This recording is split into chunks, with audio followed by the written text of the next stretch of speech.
是在地新闻，继续来看这个上新的消息。新北市的新店，伫中昼12点外发生一件车祸，一台轻型的军用车驶到新湖路一段时阵，无小心下弄到2台轿车，有2个士官甲2个民众受伤。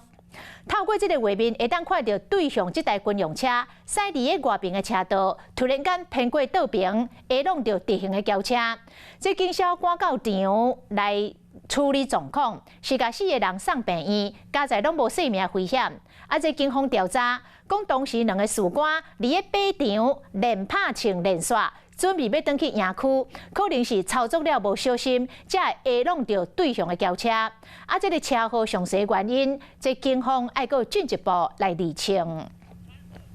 Hello， 我是林仙怡。想要抢先掌握最及时的新闻资讯吗？赶快订阅、按赞、开启小铃铛，锁定华视新闻 YouTube 频道。